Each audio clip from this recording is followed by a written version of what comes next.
உன் சந்ததியை பூமியின் தூளை போல பெருக பண்ணுவேன். ஒருவன் பூமியின் தூளை எண்ண கூடுமானால் உன் சந்ததியும் எண்ணப்படும். பாருங்க, தேவன் நமக்கு கொடுக்கிற வார்த்தையிலே, வாக்கு தத்தத்திலே பல்வேறு ஆசீர்வாதங்கள் இருக்கிறது அன்பானவர்களே. ஒரு பெருக்கம் என்று சொன்னால் ஒரு குழந்தையினுடைய பெருக்கம், ஒரு சந்தோஷத்தின் பெருக்கம் அப்படின்னு சில பேர் நினைத்து கொள்ளுகிறீங்க. அப்படி அல்ல. பெருக்கம் என்று சொன்னால் தேவன் பரலோகத்திலே உட்கார்ந்து நம்மளை வழி நடத்துவார் என்று அர்த்தம் அல்ல. பெருக்கம் என்று சொன்னால் நாம் எங்கெல்லாம் போகிறோமோ அந்த இடத்திலே தேவ பிரசன்னம் நம்மோடு கூட வரும் பொழுது ஒவ்வொரு காரியங்களிலும் பெருக்கங்கள் உண்டாக போகிறது. எத்தனை பேர் ஆமேன்னு சொல்றீங்க? இந்த பக்கத்தில் சோகமாக இருக்கிறதெல்லாம் பார்த்து நீ சந்தோஷப்படு, கர்த்தர் உன் வாழ்க்கையில பெருக்கத்தை கட்டளையிடுவார். சொல்லுங்க பார்க்கலாம். பாருங்க, தேவன் ஒரு மனிதனோடு கூட இருந்தால் அவன் வெறுமைகள் மாறும். தேவன் ஒரு மனிதனோடு கூட இருந்தால் அவன் பாழான ஸ்தலத்தின் நிலைமை மாறும். தேவன் ஒரு மனிதனோடு கூட இருந்தால் அவன் எப்பேற்பட்ட இருளிலே நடந்தாலும் அவன் வாழ்க்கை நிச்சயமாய் மாறி இருக்கும். அந்த மாற்றம் நம்முடைய வாழ்க்கையிலே வரும். எனக்கு அன்பானவர்களே, நான் விசுவாசித்து சொல்லுகிறேன், உங்க வாழ்க்கையில ஒரு பெரிய மாற்றம் இந்த ஆண்டு வரப்போகிறது. நல்ல நல்ல மாற்றங்களை தேவன் உன் குடும்பங்களிலே கட்டளையிட்டிருக்கிறார். எத்தனை பேர் விசுவாசிக்கிறீங்க? தேவன் எப்படிப்பட்ட தேவன் தெரியுமா? எந்த வேலைக்கு யார் லாக்கி இல்லையோ அவனுக்கு தான் பெரிய பெரிய ஆசீர்வாதத்தின் செய்தியை தேவன் கொடுப்பார். எந்த ஆசீர்வாதம் உன்னிடம் இல்லையோ, நீ அதுக்கு தகுதி இல்லையோ, அதை பெற்றுக்கொள்ள உனக்கு எந்த பாக்கியமும் கிடையாதோ, அந்த ஸ்தானத்திலே இருக்கிற உங்களுக்கு தான் அத்தகைய ஆசீர்வாதங்களை தேவன் கொண்டு வந்து சேர்ப்பார். தகுதி இல்லாத ஒருவனை தகுதிப்படுத்தினால்தான் கர்த்தருடைய நாமம் மகிமைப்படும். ஹல்லேலூயா.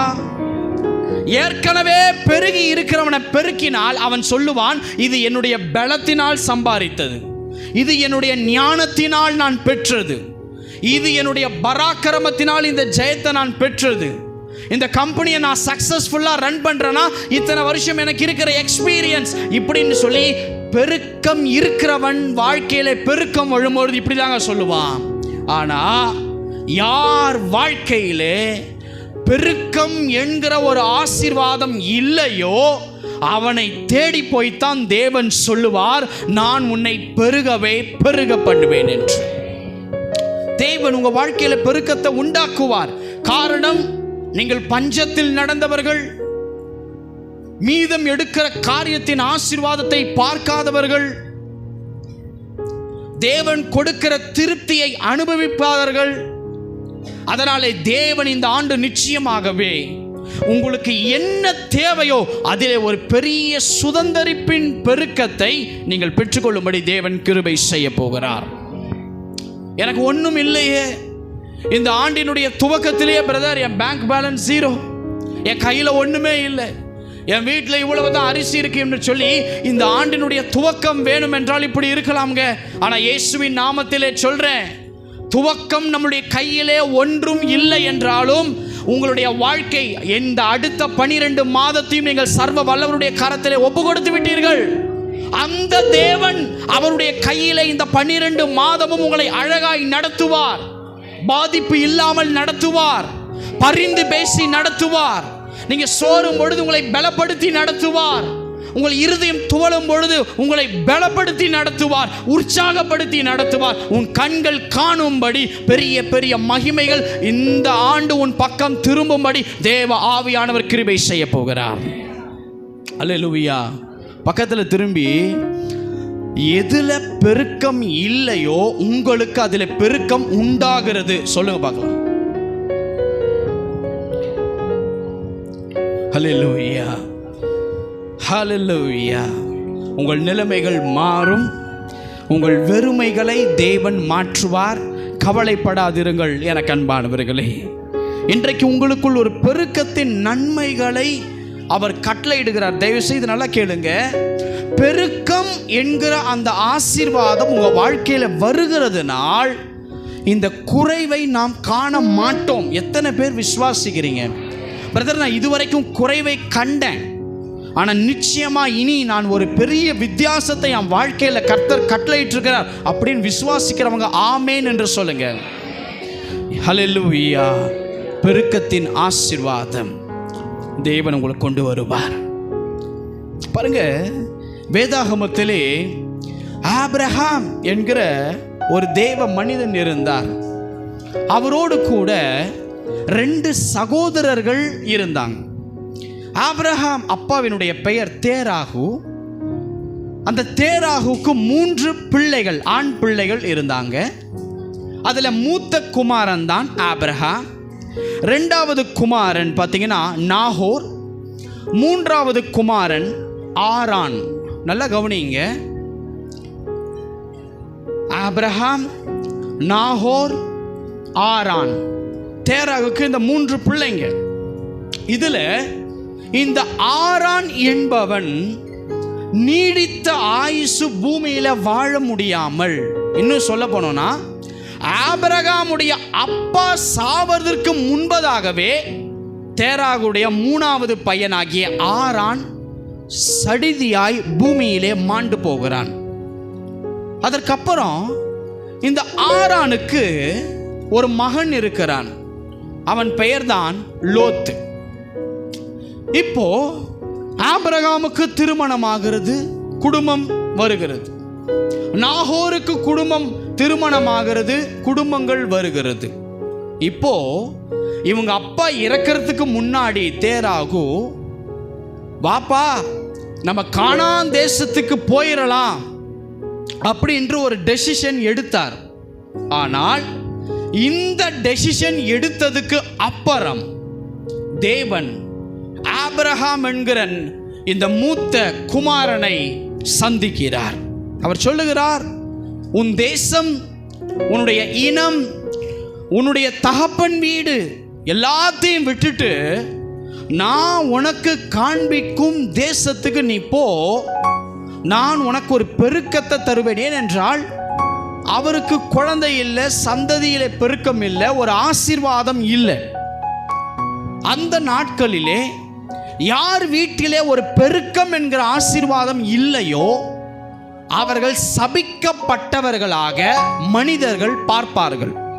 அந்த காலகட்டத்தில் என்னென்ன பிசினஸ் செய்தார்களோ அவங்க எல்லாம் பேசிக்கொள்ளுவாங்க. ஒரு நல்லது கெட்டதுக்கு இந்த ஆபிரகாம் போல சபிக்கப்பட்ட ஒரு ஆள், பெருக்கம் இல்லாத ஒரு ஆளை நம்ம கூப்பிடவே கூடாதுன்னு சொல்லி தனிமைப்படுத்தி விடுவாங்க. இப்படிதான் ஆபிரகாமுடைய திருமணமான பின்பதாய் வாழ்க்கை காணப்பட்டது. பாருங்க, இந்த ஆரான் மரிக்கிறான். எனவே இந்த லோத்துவை தன்னுடைய பாருங்க சகோதரனுடைய மகனை தன்னுடைய மகனாக இந்த ஆபிரகாம் அப்படியே ஏற்றுக்கொண்டு அன்பு காட்ட ஆரம்பிக்கிறார். வேதம் சொல்லுகிறதுங்க, அவர்கள் ஒருமித்தாங்க. உன் தேசம், உன் இனம், உன்னுடைய தகப்பன் வீடு எல்லாத்தையும் விட்டுட்டு வான்னு சொல்லும் பொழுது ஆபிரகாம் இந்த லோத்துவை தன் மகனை போல நேசித்து கூட கூட்டிக்கிட்டே வரார். ஆனால் தேவன் இந்த காரியத்தை பார்க்கிறார். நல்லா கவனிங்க அன்பானவர்களே. லோத்துவுக்கும் ஐஸ்வர்யம் இருந்தது, ஏற்கனவே ஒரு பெருக்கம் இருந்தது, மந்தையிலே பெருக்கம் இருந்தது, செல்வத்திலே பெருக்கம், வேலைக்காரர்களே பெருக்கம், இப்படி எல்லாத்திலும் பெருக்கம் இருந்த ஒரு ஆள் ஆசீர்வாதம் இல்லாத தன் தகப்பன் ஸ்தானத்திலே ஆபிரகாமை பார்த்து அவர் கூடவே நடந்து கொண்டு வருகிறார். அன்பானவர்களே பாருங்க, தேவன் தீர்க்க தரிசனமாய் இந்த ஆண்டு உங்களுக்கு நடக்க போகிறதை பேசுகிறார். வேணும் என்கிறவர்கள் கவனமாய் கவனித்து ஆசீர்வாதங்களை பெற்று செல்லுங்கள். இந்த ஆபிரகாமும் லோத்துவும் ஒன்றாக தேவன் சொன்ன வார்த்தையின்படி ஆசீர்வாதமான வாக்குத்தத்தத்தை பெற்றுக்கொள்ள அவர்கள் கிளம்பி போனார்கள். அன்பானவர்களே, அவர்களுடைய ஆஸ்தி மிகுதி, அவர்களுடைய ஐஸ்வர்யம் மிகுதி. எனவே ஆபிரகாமுடைய மந்தை மேய்ப்பர்களுக்கும் லோத்தினுடைய மந்தை மேய்ப்பர்களுக்கும் கர்த்தர் சில மன குலைச்சல்களை அனுப்பினார். தேவன் எப்பொழுதுமே என்ன செய்கிறார் என்பது இந்த மனிதனுடைய மூளையினால் இப்பொழுது புரியாது. ஒருவேளை நீங்க நினைக்கலாம், எனக்கு இந்த பணத்தை கொடுத்தா நான் இவ்வளவு கம்பீரமா நடப்பேன், கர்த்தர் நாம மகிமைப்படுமே, ஏன் தேவன் தரமாற்றார்? எனக்கு இந்த காரியத்தை சுகம் கொடுத்தா நான் இப்படி நெஞ்ச நிமித்தி நடப்பேன், தேவன் மகிமைப்படுவார், இந்த காரியத்தை மட்டும் தேவன் ஏன் செய்ய மாட்டார்? நல்லா கவனிங்க.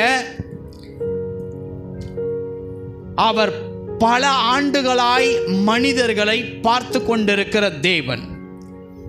தேவனுக்கு தெரியும் யாருக்கு எதை எப்பொழுது செய்ய வேண்டும், எப்பொழுது ஆசீர்வாதத்தை கொடுக்கணும், எப்பொழுது அதை அவன் பெற்றுக்கொள்ளணும், எப்பொழுது அவனுக்குள்ள அந்த திருப்தி போகணும், எப்பொழுது அவன் பெருக்கத்தின் சுதந்திரிப்பை பெற்றுக்கொள்ளும் என்பது தேவனுக்கு தெரியும்.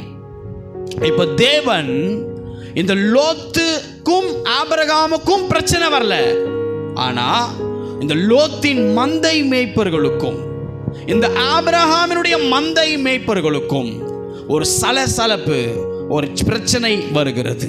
இப்போ ஆபிரகாம் சொல்றார், லோத்து நாம சகோதரர்கள்ப்பா, நம்ம இப்படிலாம் அடிச்சுக்க கூடாது, நம்ம என்ன பண்ணலாம், பிரிந்து போகலாம்.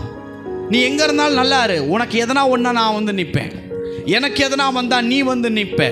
எனவே இந்த மந்தை ரொம்ப பெருசா இருக்குப்பா, நம்ம டிவைட் பண்ணிக்கலாம், நம்ம பிரிந்து போகலாம்னு சொல்லி அவர் சொல்றார். நீ இடதுபுறம் போனா நான் வலதுபுறம் போறேன்ப்பா, இல்லை நீ வலதுபுறம் போனீனா நான் இடதுபுறம் போறேன்ப்பா. இப்படி இந்த காரியங்கள் நடக்கும் பொழுது லோத்து தன் கண்களை ஏறெடுத்து பார்க்கும் பொழுது நீர்வளம் பொருந்தின சோதோம் குமாரை தேர்ந்தெடுத்துட்டு போயிட்டார். அது எகிப்தை போல அது அழகா இருந்துச்சு. இன்னும் சொல்லணும்னா ஆதாம் ஏவாளுக்கு கொடுத்த ஏதேனை போல அது ரொம்ப அழகா பசுமையா இருந்த ஒரு நகரம். அதிலே இந்த லோத்து கடந்து போயிட்டார். இவர்கள் பிரிகிறார்கள். எனக்கு அன்பானவர்களே, நான் சொல்றேங்க, தேவன் இந்த சந்தர்ப்பத்திற்காக தேவன் காத்து கொண்டிருந்தார். ஏன் தெரியுமா? வேதம் சொல்லுகிறது, லோத்து ஆபிரகாமை விட்டு பிரிந்த பின்பு கர்த்தர் என்ன பண்ணார் தெரியுமா? ஆபிரகாமை நோக்கி போய் சொல்றாரு, ஆபிரகாம் நீ வடக்கே தெற்கே மேற்கே கிழக்கே நீ நோக்கி பார், நீ பார்க்கிற இந்த பூமியை உனக்கும் சந்ததியே இல்லாத உனக்கு சந்ததிகளை ஏற்படுத்தி இந்த பூமியை நான் சுதந்திரமாய் தருவேன், உன் சந்ததியை பூமியின் தூளை போல பெருக பண்ணுவேன். ஒருவன் பூமியின் தூளை எண்ண கூடுமானால் உன் சந்ததியை எண்ணட்டும் அப்பா என்று சொல்லி தேவன் பாருங்க இருதயத்தில் வச்சிருக்கிற ஆசீர்வாதத்தை எல்லாம் ஆபிரகாமுக்கு அப்படியே சொல்லி ஆசீர்வதித்து பிளஸ் பண்றாரு. எனக்கு அன்பானவர்களே, அவர் சொல்றார், நீ எழுந்து தேசத்தினுடைய நீளம் அகலம் எம்மட்டுமோ அப்படி நீ நடந்து திரி, நீ நடக்கிற இடமெல்லாம் உனக்கு தருவேன். சந்ததியே இல்லை, ஆனா தேவன் சொல்ற உன் சந்ததிக்கும் நான் அதை தருவேன். நம் தேவன் எப்படிப்பட்ட தேவன் என்றால், ஆசீர்வாதம் பெறுவதற்கு முன்பதாகவே நாம் பெற்று விட்டோம் என்று நாம் விசுவாசிக்கலனாலும் அவர் விசுவாசிக்கிற ஒரு பெரிய தேவன். அல்லேலூயா. நீ தேசத்தினுடைய நீளம் அகலம் எம்மட்டுமோ நடந்து திரி.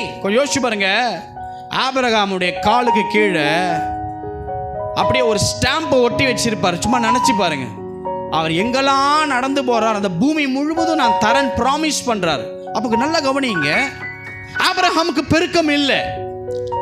இது லோத்து கூட வரும் பொழுது தேவன் இந்த ஆசீர்வாதத்தை ஏன் தரவில்லை? லோத்து பிரிந்த பின்னாடி ஆண்டவர் ஆபிரகாம் கையை பிடிச்சி சொல்றாரு, ஆபிரகாம் நீ பார்க்கிறது எல்லாம் உனக்கு தருவேன், நீ 4 திசையை பாருப்பா, 4 திசை, வடக்கே மேற்கே தெற்கே கிழக்கே பார்க்கிற அத்தனை இடத்தையும் நான் உனக்கு தருவேன், அத்தனை ஐஸ்வர்யத்தையும் தருவேன், அத்தனை ஆசீர்வாதத்தையும் தருவேன், எல்லாத்தையும் நான் உனக்கு கொடுப்பேன் சொல்லி தேவன் ஆபிரகாமை ஆசீர்வதிக்கிறார்.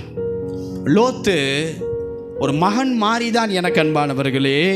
ஆனால் தேவனுக்கு தெரியும், உங்கள் வாழ்க்கையில் தடையாய் யார் இருக்கிறார்கள் என்பது உங்களுக்கு தெரியாது, கர்த்தர் ஒருவருக்கே தெரியும். ஏன் ஆண்டவர் இத்தனை ஆசீர்வாதத்தை கொடுத்து உன் வாழ்க்கையில் நிறைவேறல தெரியுமா? உன் வாழ்க்கையில் நீயே அறியாமல் சில தடைகள் உன் பக்கத்திலே இருக்கிறது. இன்றைக்கு தேவன் அந்த தடையை உன் வாழ்க்கையிலிருந்து நீக்குகிறார்.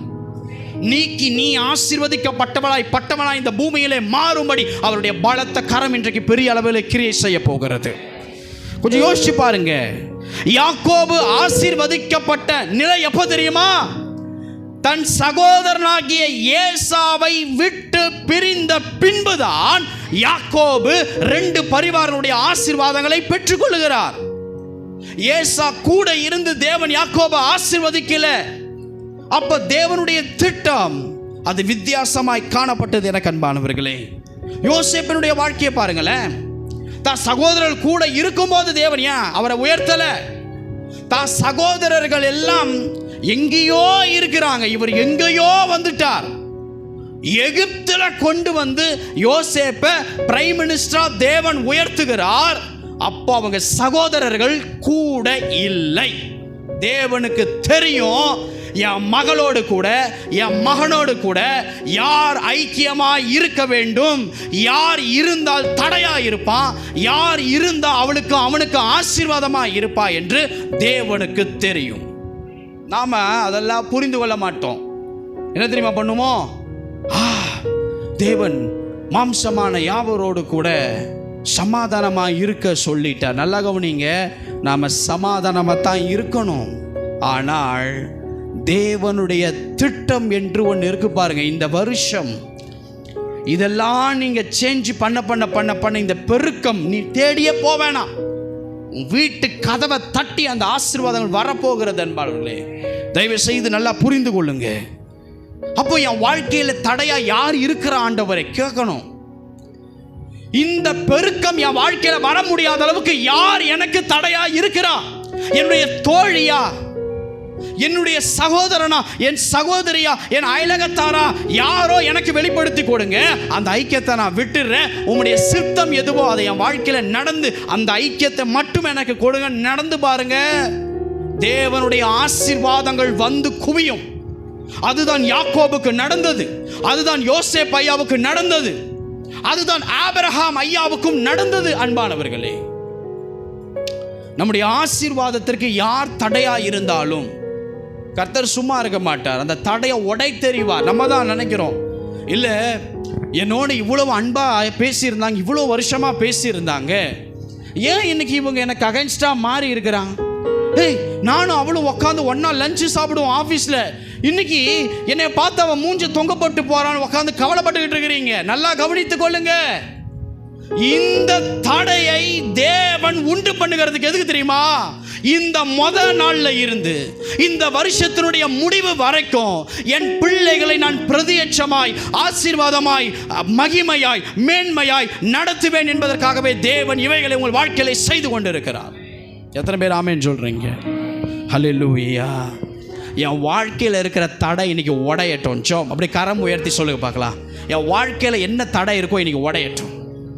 என் வாழ்க்கையில் என்ன போராட்டம் இருக்கோ அது உடையட்டும். என் வாழ்க்கையில் எனக்கே தெரியாமல் யாரோ சத்ருவா இருக்கிறாங்களே, அந்த ஐக்கியத்திலிருந்து என்னை வெளியேற்றுங்க பாஸ். சொல்லுங்க பார்க்கலாம். தேவன் ஆபிரகாமுக்கு வாக்கு கொடுத்து அந்த பிரயாணத்திலே தேவையில்லாத ஒன்றை கழற்றி போட்டு தேவன் தம் பிள்ளையை உயர்த்தினார், ஆசீர்வதித்தார். எனக்கு அன்பானவர்களே, ஆனா இவர் அடுத்து தம் மகன் ஸ்தானத்தில் எலியேசரை கொண்டு வந்தார். ஆனா கர்த்தர் எலியேசர் ஆபிரகாம் விட்டு பிரிக்கல. ஏன்னா அந்த ஐக்கியம் ஆபிரகாமுக்கு நல்லதுன்னு கர்த்தர் பட்டார். ஸோ தேவன் சில காரியங்களை செய்வார், நீங்கள் புரிந்து கொள்ளணும். நம்ம இன்னைக்கு என்ன தெரியுமா பார்க்கிறோம்? வடக்கு தெற்க மேற்கே நோக்கி பார்னா ஒருத்தர் பார்க்கிறாருங்க. அந்த அனுபவம் இன்னைக்கு வரணும். ஆசீர்வாதம் பெறாத நாம் பெருக்கத்தை நீ பெறுவாய்னா நம்பணும். அந்த நம்பிக்கை தான் உன் வாழ்க்கையை, மகிமையை உண்டாக்கும். நோக்கி பார்னா பாருங்க. வடக்கே, தெற்கே, மேற்கே, கிழக்கே எல்லாத்திலையும் ஆசீர்வாதம் இல்ல ஆண்டவரே. பிரச்சனை, வருமானம், தரித்திரம், கண்ணீர் இதுதான் இருக்கா? அவர் சொன்னா நோக்கி பாருங்க, அவை எல்லாம் மாறும். எனக்கு அன்பானவர்களே, தேவன் மகிமையான காரியத்தை செய்ய போகிறார். ஹல்லேலூயா. தேவன் எனக்கு பிரத்யட்சமாய் தரிசனம் கொடுத்து இந்த ஆண்டு இதை குறித்து பேசி இருக்கிறார். நீங்க எல்லாம் கழுகை போல தேவனால் தேர்ந்தெடுக்கப்பட்ட பிள்ளைகள். நீங்க கோழி குஞ்சுகள் அல்ல, பறவைகள் அல்ல, புறாக்கள் அல்ல. நீங்கள் விலையேறப்பட்ட 2 சிறகையும் விரித்து கொண்டு உயர பறக்க தேவனால் திட்டமிட்ட சிறந்த கழுகுகள். என் பிரச்சனை இப்படி இருக்கு, என் கண்ணீர் இருக்கு, இப்படி இருக்கு, அப்படி இருக்கேன்னு சொன்ன நீங்க எல்லாருமே இயேசுவின் நாமத்தினால, நான் வசனத்தை நம்பி பேசுறேன், நீங்களும் வசனத்தை நம்புங்க. சூழ்நிலையை நம்பாதீங்க. இந்த ஆண்ட கர்த்தர் கரத்துல ஒப்பு கொடுத்தீங்க, அந்த தேவனை நம்புங்க. மனுஷனை நம்பாதீங்க, இயேசு கிறிஸ்துவை நம்புங்க. ஊழியக்காரனை நம்பாதீங்க, இயேசு கிறிஸ்துவை நம்புங்க. அவர்தான் உங்களுக்கு வாக்கு கொடுத்திருக்கிறார். அந்த ஒரு வாக்கு ஒரு நாளும் மாறாதுங்க. மற்ற எல்லா மனிதனுடைய வாக்கும் அப்படியே நீங்க சர்க்கரையை எடுத்து தண்ணீர்ல போட்டா மாதிரி நீங்க அதுக்கப்புறம் தேடி பார்த்தாலும் கிடைக்காத வாக்கு தத்தங்களாய் காணப்படும். எத்தனை பேர் ஆசீர்வாதம் பெறல, பெருக்கம் பெறல, நான் பெருக்கத்தை பெற போறேன், நம்புறேன், நோக்கி பார்க்கிறேன், எத்தனை பேர் சொல்ல விரும்புறீங்க? பெருக்கமே இல்லாத ஆபிரகாம் ஐயா வாழ்க்கையில் தேவனால் பெருக்கத்தை கொடுத்து ஆசீர்வதிக்க முடியும் என்றால், இன்றைக்கு ஒன்றுமே இல்லாமல் துவங்கி இருக்கிற உங்களுடைய வாழ்க்கையிலும் இயேசு கிறிஸ்துவானவர் பெரும் பெருக்கத்தை உண்டாக்க போகிறார். உங்க எம்டினஸ் மாறும். பக்கத்தில் திரும்பி சொல்லுங்க, உங்க எம்டியான வாழ்க்கை, உங்க வெறுமை மாறும், நிறைவு வரும். சொல்லுங்க பார்க்கலாம். செத்த சரீரத்தினுடைய உறுப்புங்க, இந்த சாராளுடைய கர்ப்பம் செத்து போச்சு, தேவன் அதை ஆசீர்வதிக்கிறார். கொஞ்சம் யோசிச்சு பாருங்க. அப்ப பெருக்கம் வராத இடத்தில் இருந்து பெருக்கத்தை உண்டு பண்ணுகிறவர் தான் கர்த்தர். சாத்தியம் இல்லாத காரியத்தை சாத்தியப்படுத்துகிறவர் தான் கர்த்தர். நீங்கள் குழந்தை கொடுப்பெண்ணா உருவாகிறதுக்கு முன்பதாகவே விசுவாசிக்கணும். இடத்தை தருவேன்னு சொன்னா பெற்றுக்கொள்ள முன்பதாகவே சுதந்திரித்தன்னு சொல்லி விசுவாசிக்க வேண்டும். உன் கடனை மாற்றுவேன்னு கர்த்தர் சொன்னா அந்த கடனை அடைவதற்கு முன்பதாகவே அடைக்கப்பட்டு விட்டது என்று விசுவாசத்தை நீங்கள் அறிக்கை செய்ய வேண்டும். ஹல்லேலூயா.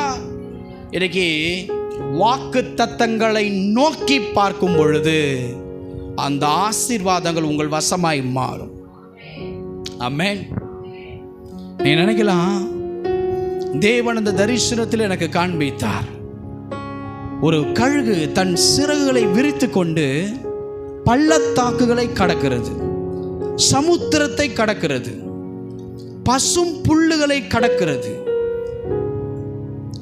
இப்படி கள்ளு நிறைந்த பாதைகளை அது கடக்கிறது. நான் யோசித்தேன், தேவன் ஏன் இவைகளை காண்பிக்கிறார்? அவைகளுக்கு புரியல, நான் ஏன் இதையே சுத்திக்கிட்டு இருக்கிறேன்? அங்க இறை இல்லை. ஆனால் தேவன் அந்த கழுகை பார்த்து சொன்னார், இவை எல்லாம் இனி உன்னுடைய சுதந்தரிப்பு என்று. அதனால தான் நான் உங்களுக்கு சொல்றேன், நீ ஒன்றுத்துக்கும் உதவாத, தமிழ்ல சொல்லணும்னா டம்மி பீஸா இருந்தாலும் பரவாயில்லை, வாக்கு தத்தம் உன் மேல இருக்கிற வரைக்கும் சத்துரு உன் கையை வைக்க முடியாது. ஆசீர்வாதத்தை அவன் டெம்ப்ட் பண்ணுவான். பத்தியா, கர்த்தர் சொன்னாரு தரல, விட்டுடு, சபைக்கு போறதை நிறுத்திடு, வேதத்தை வாசிக்கிறத நிறுத்திடு, ஃபாஸ்டிங்கை நிறுத்திடு, ஐக்கியத்தை நிறுத்திடு, எல்லாம் சொல்லுவான், டெம்ப்ட் பண்ணுவான். அவனால அந்த ஆசீர்வாதத்தை முற்றிலும் அழிக்க முடியாது. அது உங்களுக்காக சுதந்திரமாய் கொடுத்தவைகள். எத்தனை பேர் இந்த வருஷம் சாட்சி சொல்ல போறீங்க? சுதந்தரிப்புகளை எனக்கு கொடுத்தார், எனக்கே தெரியாது அதெல்லாம், ஆனா அதெல்லாம் எனக்கு தந்தார். எத்தனை பேர் விசுவாசிக்கிறீங்க? தேவன் செய்வார். அன்பானவர்களே, மனுஷனால கூடாதவைகள் கர்த்தரால் கூடும். அவர் கழுகை போல உன்னை எழும்ப வைக்க விரும்புகிறார். எல்லா திசைகளையும் காண்பிக்க விரும்புகிறார். காண்பித்து இவைகளெல்லாம் உன்னுடையதாய் மாறும்படி சுதந்திரிக்கும்படி ஆசீர்வாதத்தை தந்து உன்னை திருப்தியாக்க விரும்புகிறார். பெருக்கத்தை காணாத உன்னுடைய கண்கள் பெருக்கத்தை பார்க்க வேண்டும் என்று உன்னுடைய தகப்பன் விரும்புகிறார். நல்லா யோசிங்க. பஞ்ச நாளில் ஒருத்தர் போய் விதைச்சாருங்க. கர்த்தர் அதை 100 மடங்கு பிளஸ் பண்ணாராம் ஈசாக்க. அங்கே இருக்கிற பெலிஸ்தியர்கள் எல்லாம் பொறாமப்படுற அளவுக்கு பெருக்கம் வந்தது. அந்த பெருக்கம் உங்களுக்குள் வரும். நான் சொல்லட்டுமா, உங்கள் பக்கத்தில் இருக்கிறவங்க கூட உங்களை பார்த்து இந்த ஆண்டு பொறாமைப்படும்படி வசனத்துக்கு பயப்படுறவன் மேலே அந்த பெருக்கம் வரும். தேவனுக்கு பயந்து நடக்கிறவன் மேலே அந்த பெருக்கம் உண்டாய் கொண்டு இருக்கிறது. ஹல்லேலூயா. லாபான் தங்கின இடத்திலே லாபானுக்கு வரவேண்டிய பெருக்கம் மந்தையை விட அங்கே கூலி வாங்கி வேலை செய்த தன்னுடைய மருமகனுடைய மந்தையிலே பெருக்கம் எவ்வளவாய் மாறினது என அன்பானவர்களே, அதை யோசித்து பாருங்கள். அந்த தேவன் இன்றைக்கு உங்களுக்கு துணை நிற்பதால் எல்லாம் வியந்து பார்க்கும்படி பெருக்கம் உன் வாழ்க்கையிலே கடந்து வருகிறது. பஞ்ச நாள் கோதுமை எல்லாத்தையும் சேர்த்து வைக்கிற அளவுக்கு பஞ்ச நாள் 7 வருஷம் யோசேப்பின் நாட்களை வருது. ஆனாலும் பார்வோன் வியந்து பார்க்கிறான். எகிப்தில் ஒரு மனுஷனால பஞ்சம் மூழ்கடிக்க முடியல. காரணம், யோசேப்போடு இருந்த தேவன் யோசேப்பின் கையின் பிரயாசத்தை பெருக பண்ணினார். பல தேசத்தில் பஞ்சம் வந்தாலும் யோசேப்பு இருந்த எகிப்தில் பஞ்சம் மூழ்கடிக்க முடியாதபடி பெருக்கம் ஆசீர்வாதம் அவர் வாழ்க்கையில் மிகச்சிறந்த மாற்றத்தை உண்டாக்கினது. உங்கள் கண்ணீருக்கான பலன் வந்து கொண்டு இருக்கிறதை எத்தனை பேர் விசுவாசிக்கிறீங்க? உங்கள் வேதனையின் நாட்களுக்கான ஒரு பலன் வந்து கொண்டு இருக்கிறதை எத்தனை பேர் விசுவாசிக்கிறீங்க? கவலைப்படாதீங்க. நீங்கள் அவரால் ஆசீர்வதிக்கப்பட்ட ஜனம். யாக்கோபை பெருகச் செய்த தேவன், ஈசாக்கினுடைய விதைகளை பெருகச் செய்த தேவன், யோசேப்பினுடைய அந்த விதமான ஒரு ஆலோசனையை பெருகச் செய்த தேவன், ஒன்றுமில்லாமல் நடந்த ஆபிரகாமை பெருகச் செய்த தேவன், இன்றைக்கு உங்க வாழ்க்கையிலும் அந்த பெருக்கத்தை உண்டு பண்ண அவர் வல்லமையுள்ள தேவனாய் இருக்கிறார். தேசத்துல மழை பெய்யல, ஆனா விதவையினுடைய வீட்டில் இருந்த கொஞ்சம் அப்பம் கொஞ்சம் எண்ணம் தீரல. எப்படி பெருக்கம் வந்தது? சாரிபாத் ஊர்ல வாழ்ந்த விதவையினுடைய வீடு பஞ்சம். ஆனால் தேவன் அவள் வீட்டிலே, தேசத்திலே பஞ்சம் மூழ்கடித்தாலும் அவள் வீட்டுக்குள்ள பஞ்சம் வர முடியல. அவளுக்கு என்ன பெருகுது? அவள் மாவு பெருகுது. எலியா சாப்பிடுகிறார், அந்த விதவையினுடைய மகன் சாப்பிடுகிறான். இந்த பெருக்கம் வருவதற்கு காரணம் கர்த்தர். அந்த பெருக்கம் உங்க வாழ்க்கையில வரும். அல்லேலூயா, அல்லேலூயா. கானாவூர் திராட்சை ரசத்தை திருமணத்தில் தண்ணீரை மாற்றி அந்த தண்ணீரை பிளஸ் பண்ணும்போது ஒரு பெருக்கத்தை உண்டாக்கி கொடுத்தார் பாருங்க தேவன். அந்த பெருக்கம் உங்க வாழ்க்கையில வந்து கொண்டு இருக்கிறதை தேவன் சொல்லுகிறார். எனக்கு அன்பானவர்களே, வெறும் 5 அப்பங்க 2 மீனுங்க, 5000 பேர் சாப்பிட்றாங்கங்க. 12 கூட மீதம் எடுக்கிறாங்கங்க. வனாந்தரத்தில் அவ்வளோ பேருக்கு யாருங்க சாப்பாடு கொடுக்க முடியும்? தேவனை நம்பி வந்த ஜனங்களை தேவன் திருப்தியாய் அனுப்பினார். இந்த ஆண்டு ஒரு பெரிய திருப்தி உன் வாழ்க்கையில் வந்திருக்கும். திருப்தி இல்லாத சில ஜீவியம் இருக்கும் பாரு உன் வாழ்க்கையில். அந்த எல்லாத்திலையும் ஒரு பெரிய சாட்டிஸ்ஃபேக்ஷன், ஒரு திருப்தி, ஒரு மன நிறைவை தேவன் உங்களுக்கு கொடுத்திருக்கிறதை பார்ப்பீங்க. வெறும் 7 அப்பம் சில சிறுமீன்களை கொண்டு 4000 பேரை போஷித்து 7 கூடை மீதம் எடுக்க செய்த தேவன். அந்த பெருக்கம் உன்னுடைய பிசினஸ்ல, உன்னுடைய வீட்டில், உன் பிள்ளைகள் வாழ்க்கையில், உன் பிள்ளைகள் படிப்பில், உன்னுடைய எதிர்காலத்தில், உன்னுடைய எல்லைகளிலே, உன் சமாதானத்திலே பெரும் பெருக்கம் இப்பொழுது வருகிறது. எத்தனை பேர் ஆமென் சொல்றீங்க? குறைவுக்கு முற்றுப்புள்ளி தேவன் வைக்கிறார். சொல்லுங்க பார்க்கலாம். என் குறைவுக்கு இன்னைக்கு முற்றுப்புள்ளி வருகிறது. என் பிரச்சனைக்கு ஒரு முற்றுப்புள்ளி வருகிறது. இனி நான் ஜெயிக்க போகிற நாட்களை தான் தேவன் தர போறார். ஏன்னா அவர் கொடுத்த வாக்குத்தத்தம் அந்த சாராம்சத்தில் தான் இருக்கு. நான் அதை தான் பெற்றுக்கொள்ள போகிறேன். எத்தனை பேர் ஆமென் சொல்றீங்க? இனி நான் குறைவை காண மாட்டேன். என் குடும்பம் மீதம் எடுக்கும், நான் மீதம் எடுப்பேன். என் மீதம் எடுக்கும் ஆசீர்வாதங்கள் இனி என் வாழ்க்கையில வரப்போகிறது. எத்தனை பேர் சொல்றீங்களோ அப்பேற்பட்ட பெருக்கம், மீதியான ஒரு பெரிய ஒரு மீதியை தேவன் திருப்தியாய் நாம் செல்லும்படிக்காய் தேவன் மீதம் எடுக்க செய்யும் ஆசீர்வாதத்தை உங்களுக்கு தரப்போகிறார். அது உங்களுக்கு தொல்லையா இருக்காது, அது உங்களுக்கு ஒரு பெரிய ஆசீர்வாதமாய் மாறும். உங்களுக்கு எதில் பெருக்கம் தேவை? கணவன் மனைவிக்குள் சண்டையா? பிஸ்னஸ் வளரலையா? அடுத்து என் பிள்ளைக்கு தலைமுறையின் இல்லைன்னு நினைக்கிறீங்களா? குடும்பத்தில் நிம்மதி இல்லையா? ஒரே பெருமூச்சு விட்டு கொண்டு எப்போ ஜீவன் போனால் நல்லா இருக்கும்னு காத்து கொண்டு இருக்கிறேன். இல்லை இல்லை இல்லை இல்லை, நீங்கள் சாவதற்காக தேவன் அழைக்கவில்லை. நீ இப்படியே தரித்திரத்தில் ஓட உன்னை அழைக்கல. முதல்ல நீங்க உங்களை நேசிக்கிற ஒருத்தர் எவ்வளவு பெரியவர் என்பதை நீ கவனி. நீ பிரச்சனையே பெருசு பெருசு பெருசு. உன் கடனை விட கர்த்தர் பெரியவர். உன் நோய்களை காட்டிலும் கர்த்தர் பெரியவர். உன் எதிர்காலத்தை காட்டிலும் கர்த்தர் பெரியவர். உன் பிள்ளைகள் வாழ்க்கையில் இருக்கிற கட்டுகளை காட்டிலும் கர்த்தர் பெரியவர். உன் வாழ்க்கையில் இருக்கிற எல்லா சிக்குகளை பார்க்கிலும் தேவன் பெரியவர்.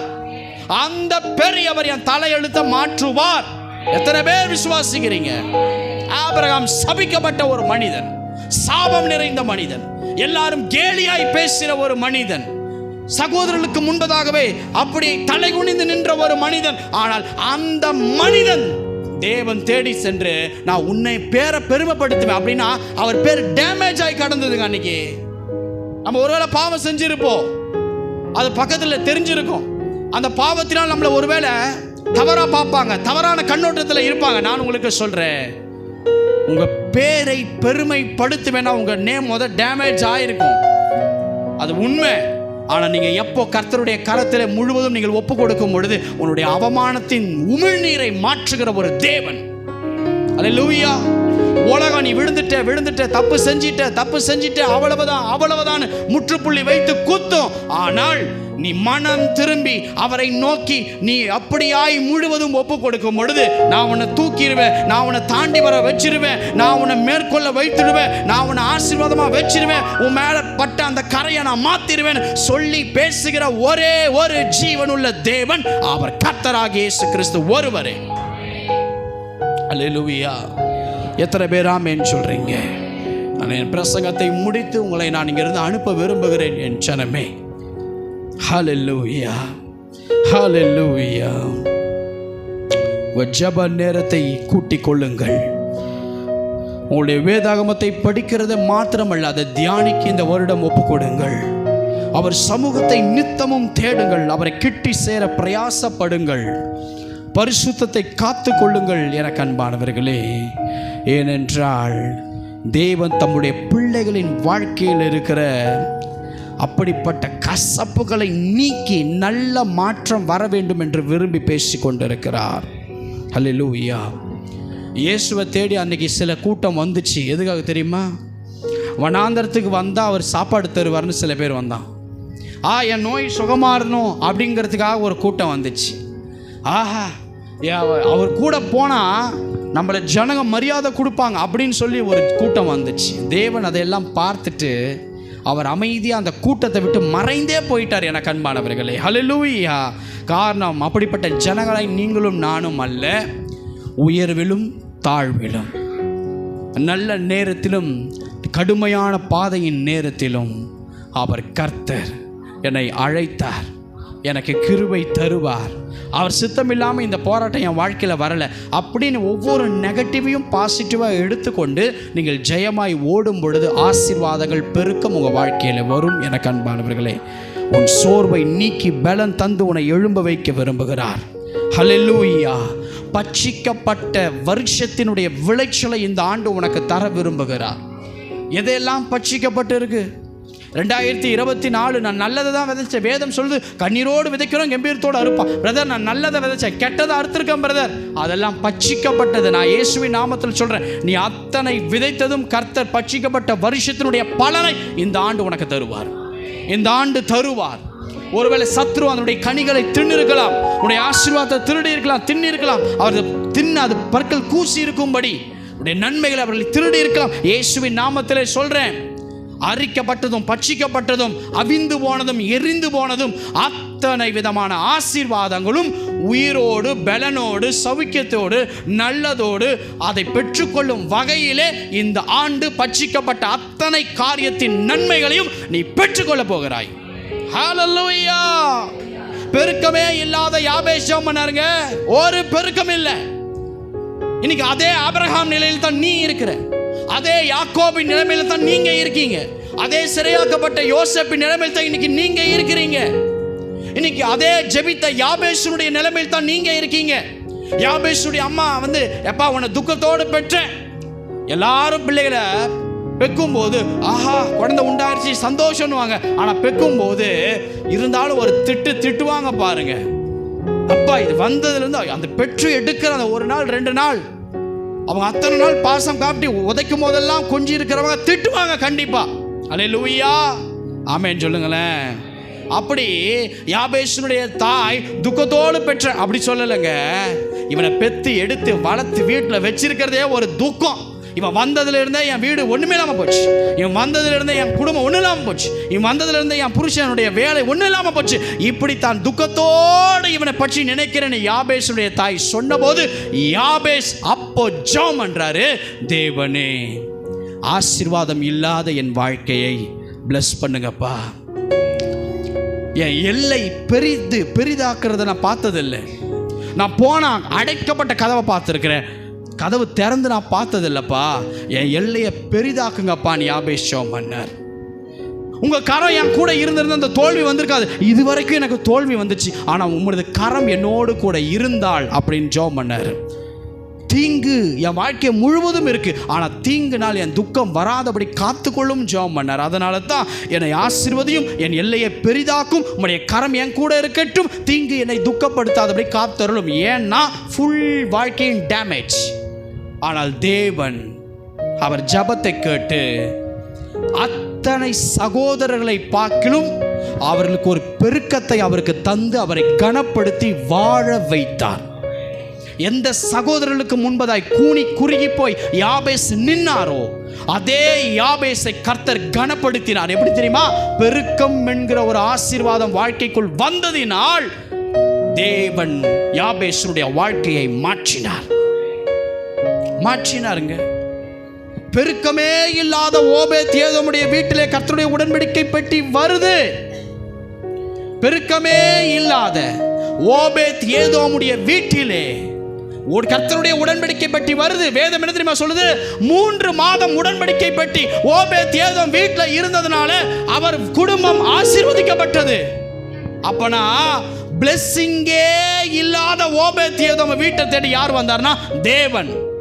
பெருக்கமே இல்லாத ஓபேத் ஏதோமுடைய வீட்டுக்குள்ள ஒரு பெருக்கம் வந்து அவருடைய மந்தை, மிருக ஜீவன், பிள்ளைகள், ஆசீர்வாதம் எல்லாத்திலும் ஒரு பெருக்கத்தை ஓபேத் ஏதோமுக்கு தேவன் கட்டளையிட்டார். அதே உங்களுக்கும் செய்வார்.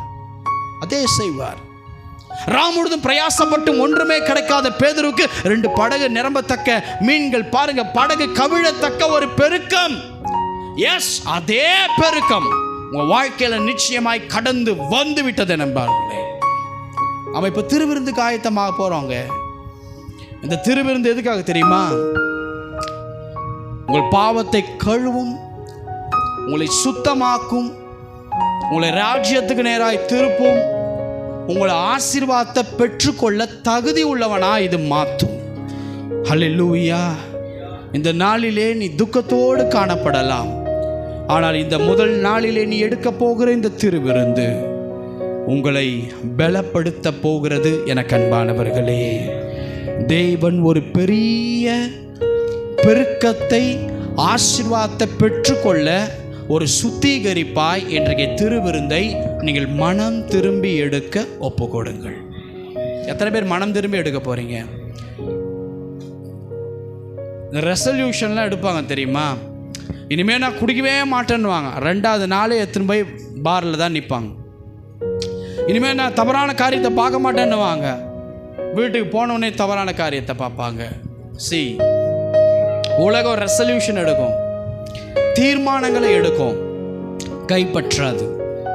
நாம் திருவிருந்து எடுக்கும்போது தேவன் அதற்கு நமக்கு கிருபை தருவார், நம்மளுக்கு பலன் தருவார். நம்மை பக்குவப்படுத்துவார், நம்மளை பலப்படுத்துவார்.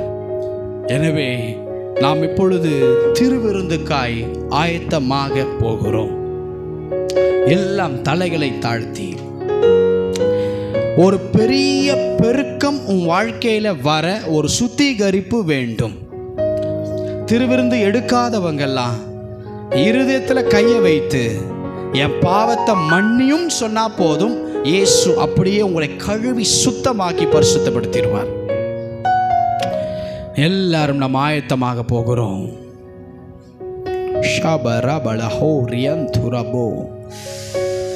இத்தனை பரிசுத்தவான்கள் வாழ்க்கையில வந்த அந்த பெருக்கம் உங்க வாழ்க்கையில வரப்போதுங்க. பய பக்தியோடு திருவிருந்திற்கு நீங்கள் ஒப்பு கொடுங்க. ஹல்லேலூயா. ஒரு நிமிடம் உங்களுக்கு கரத்தில் தர, எல்லாம் வாய்களை திறந்து பாவத்தை அறிக்கை செய்து மனம் திரும்பினவர்களாய் திருவிருந்தை கை கொள்ளலாமா?